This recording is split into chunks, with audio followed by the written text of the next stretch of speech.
Rose naman, pinapractice lang ako ng photographer para sa pictorial natin. Hindi ako bulag, Alex. Kitang-kita ko, halos magkali ka na kayo ni Amira. Ngayon, sabihin mo sa akin, wala ka nang nararamdaman kay Amira. Ate, mag-usap tayo. Saan pa? Gusto mo, yung photographer na yon, mag-practice kayo ng poses para manumbalik yung kinalimutan nyo ng feeling sa isa't isa! Hindi ba inago mo sa akin si Alex dati? Dahil gumaganti ka? Alam ko na makikipagkita ka kay Amira, Maxine. Portia, you're my best friend. Hindi kita ilalaglag.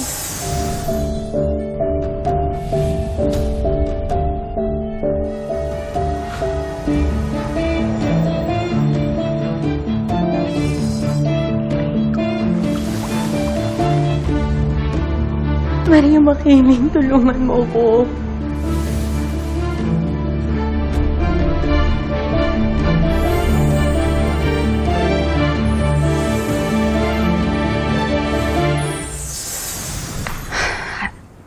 I don't know how to tell you this, pero iniwanan ka na ni Maxine. Sumama siya kay Oliver.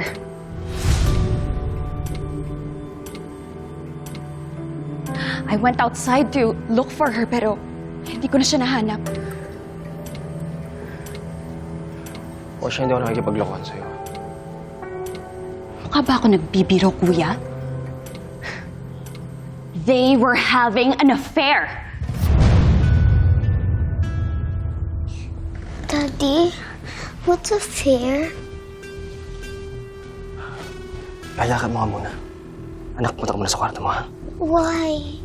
Daddy will explain everything, okay? Lakad ka, sige na.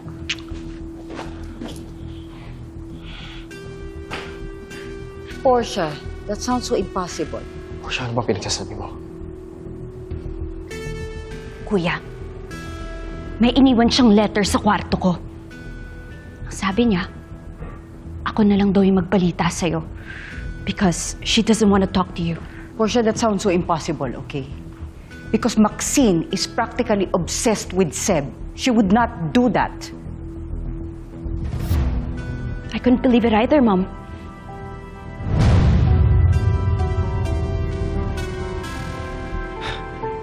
Madaling madala sa emosyon yan si Maxine.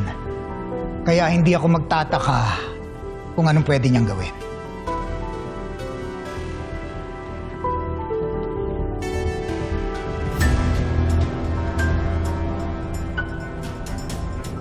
Iniwan niya rin to. To let you know that her decision is final.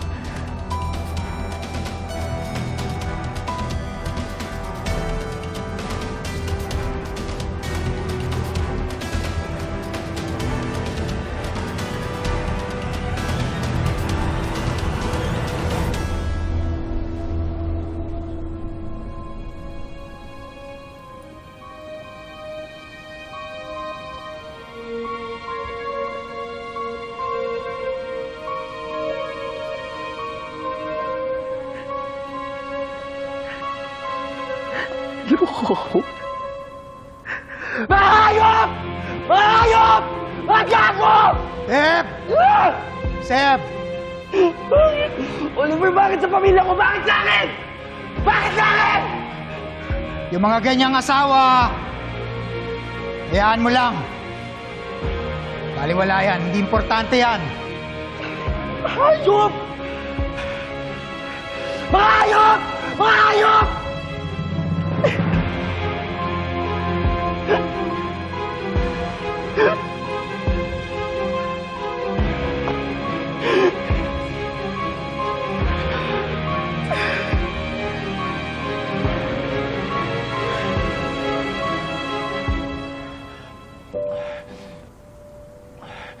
Joel, anak. Anak.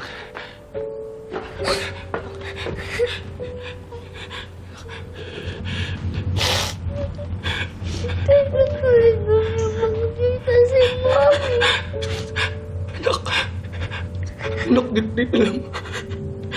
Hindi din alam ni Daddy. Anak, di ba, anak? Di ba, si Daddy magiging mommy at Daddy at the same time, okay? I'll spend more time with you, anak. Okay? Si Daddy hindi aalis. Hindi kayo iwan ni Daddy. Anak. Eh? Anak, si Daddy niya iiwan. Dito lang si Daddy. Anak, if mamimiss mo si Mami, you can always tell me. You can always tell Daddy kasi alam ko dito lang si Daddy. Hindi mo alis si Daddy, ano? Hindi mo alis si Daddy, ha? Dito lang si Daddy, ano? Dito lang. Dito lang si Daddy.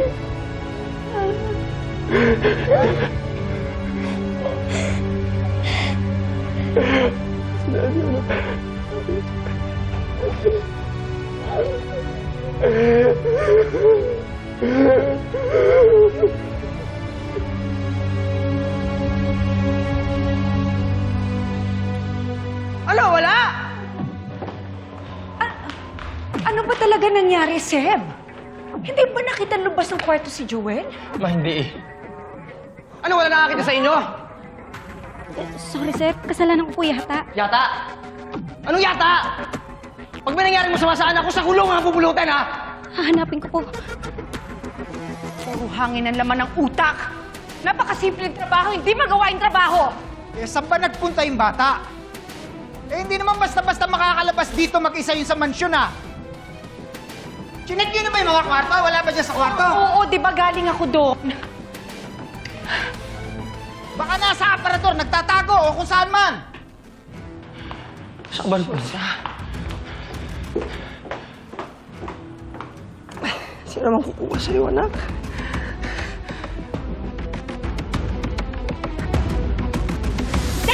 Amira, ang biological mother ni Jewel. Explain mo nga sa akin, Sir! Paano kayo nagkaanak, ha? Kay Amira si Joel. Kay Amira yung anak ko. Salamat. Salamat, ate. Tara, hindi sa magluto ah. Saan po kayo pupunta mamaya? Saan ba tayo pupunta? Luzon. Mag-grocery ba tayo? Ha? Sa palengke lang, pumunta mag-grocery. Ay, may mga pinabibili si Amira. May mga kulang na raw yung gatas.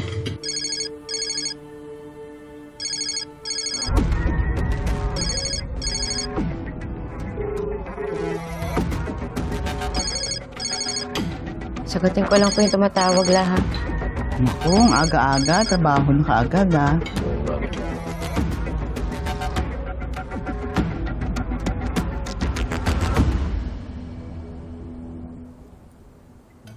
Hello? Amira, nawawala si Joel na sa iba. Ba't naman siya mapupunta sa akin? Kahit galit ako sa inyo, hindi ko dadamay ang bata. Amira, alam ko namang hindi ka aamin eh. Ano nasaan?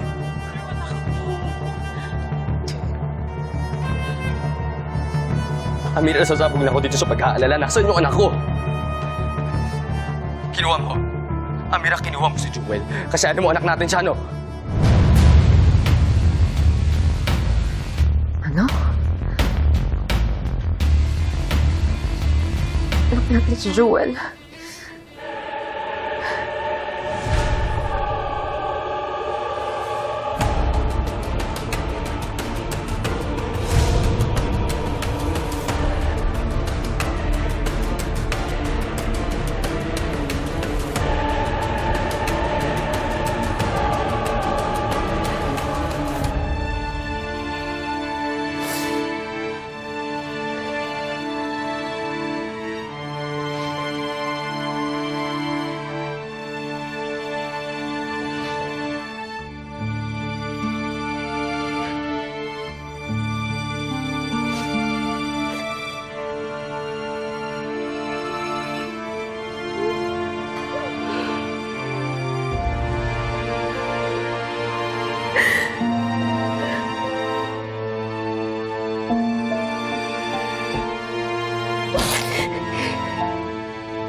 Jewel! Jewel! Sana hindi pa nakakalayo si Jewel. Ano ba kasi pumasok sa isip ng batang yun at umalis siya ng mansyon na mag-isa? Malamang unang pupuntahan nun, isang lugar na pamilyar sa kanya. Tulad ng park na to. Diyos ko, sana tama ang kutob ko. Jewel! Jewel! Miss, sorry po, may nakita po ba kayong batang babae? Ganito po katangkad, tapos mahaba po yung buhok. Wala eh. Okay po, sir. Wala nga po. Salamat po.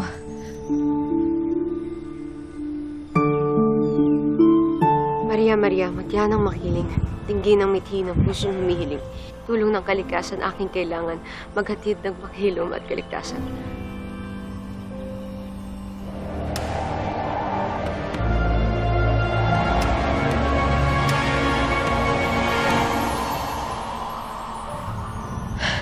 Joel! Joel! Oh my gosh, are you okay? Are you okay? Bakit ka umalis sa bahay mo mag-isa? I'm scared that Daddy will be mad at me. Bakit naman? Sumama raw si Mami kay Tito Oliver. It's my fault na umalis siya. Hindi ko kasi siya laging sinusunod.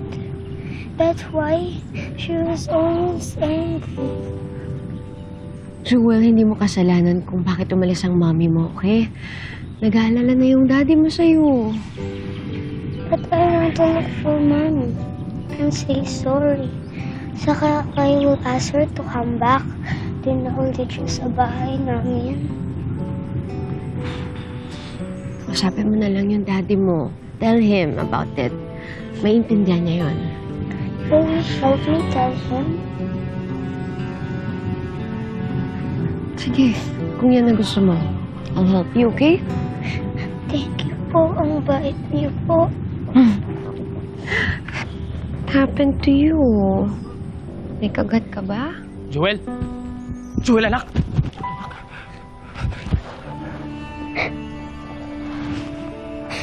Okay lang.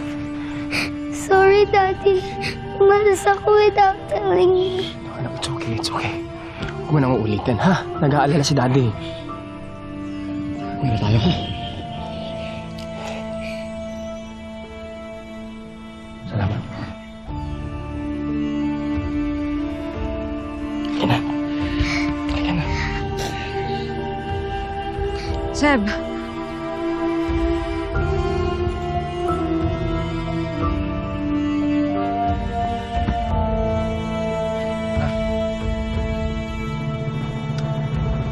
Seb! Sinabi mo kanina sa phone na anak ko siya. Wala akong sinasabing gano'n. Saan mo nakuha yan? Pero maraming salamat, Amira. Una na kami.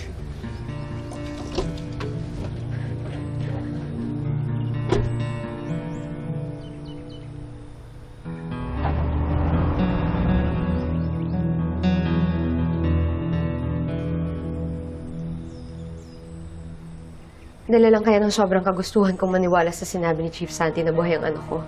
Kung ano-ano na tuloy ang naririnig ko. Ano bang totoo?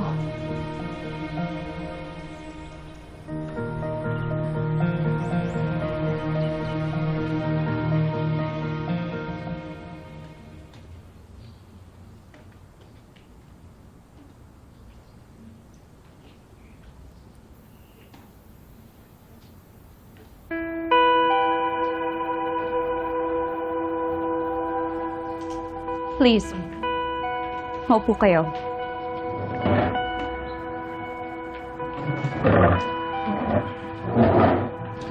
Pakilapag na lang dyan yung bag.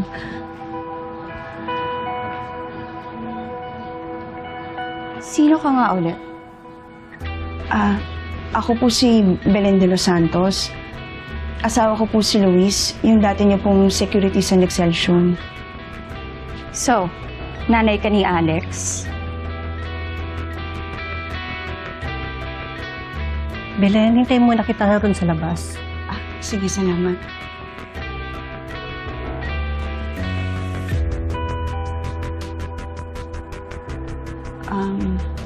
Wala naman po si Rose dito. Ano po?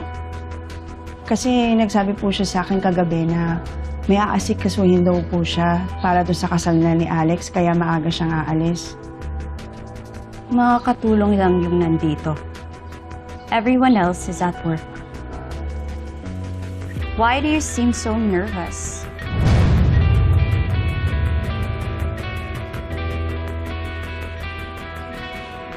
Sensitibo po kasi yung pakay ko sa inyo, ma'am.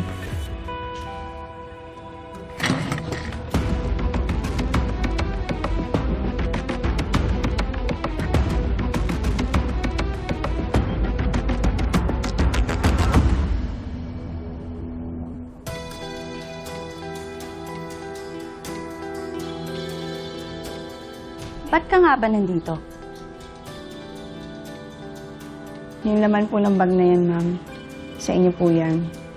Nandito po ako para ibalik sa inyo.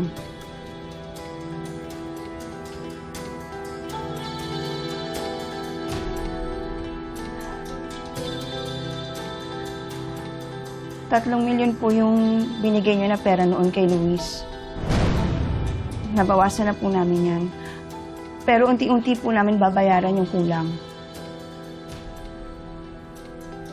So I assume, alam mo kung bakit ko to binigay kay Mang Luis.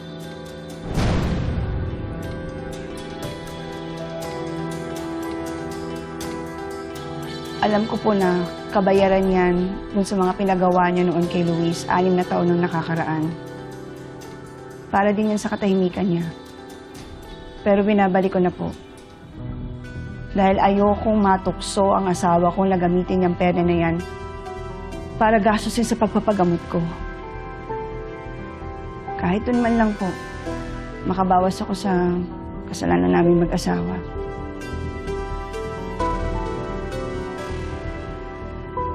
Pero huwag po kayong mag-alala, Ma'am Portia. Hindi ko po sasabihin kahit kanino kung bakit niyo binigay yan kay Luis. Ayoko po siya makulong.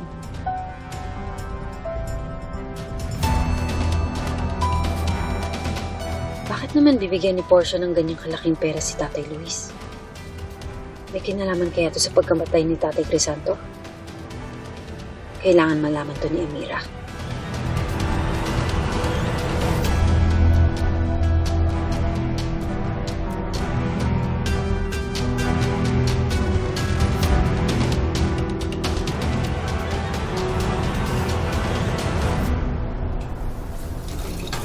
Baka nainitan si nanay po yan.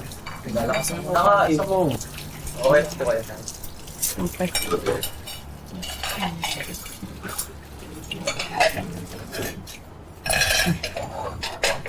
Grabe.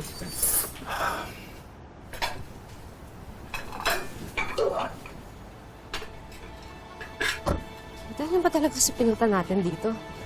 Nalalaman mo rin yung kakaharap-harap tayo. Amira! Rose! Nay Belen, nakita ko may sinauli kayo kay Portia ng milyon-milyon. At sinabi niyo rin na ginawa niyo yun para mabawasan yung kasalanan niyo. Ano yun, Nay?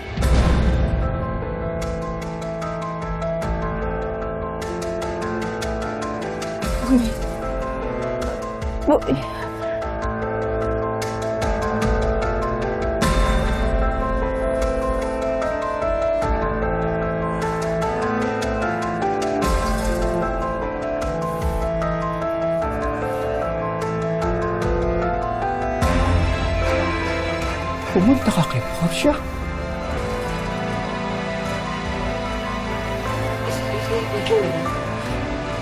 Para saan yung pera na yun, ha? Para saan? Ano pala yun? Sabihin mo sa akin.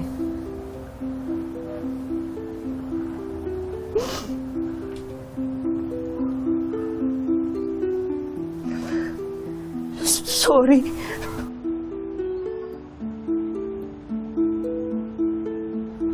Amira, Rose. Matagal na namin hinihim sa inyo to eh.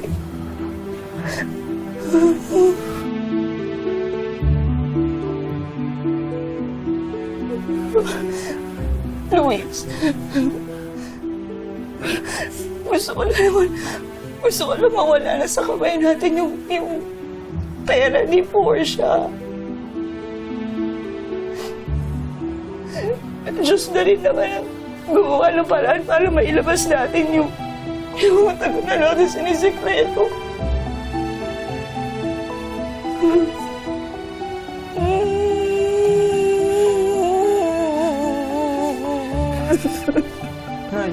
Pero alam naman natin darating tong araw na to.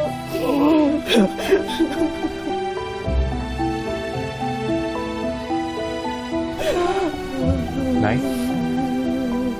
Anong sekreto yan? Ano nangyayari? Ano naman, no? May pinapakaban nyo kami. Ano po bang nangyayari? Ano po ba yun? Ano po ba nangyayari? Kuya.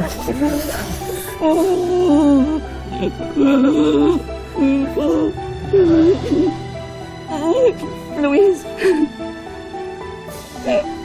bigyan mo na ako. Baka ito na lang yung chance ako mahingi ng tawad sa magkapatid. Ay. Ako ba naman?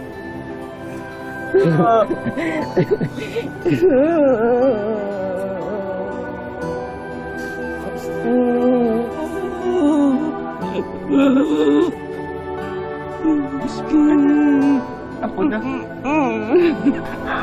Ang kasakit.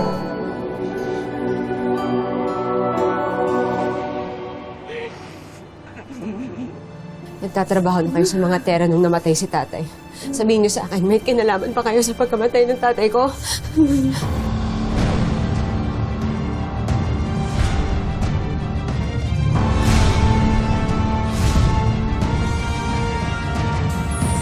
Alam ko, mali tinanggap ko yung pera. Patawarin niyo na ako. Nagsisisi na ako eh. Ano man binabalak mo mula ituloy?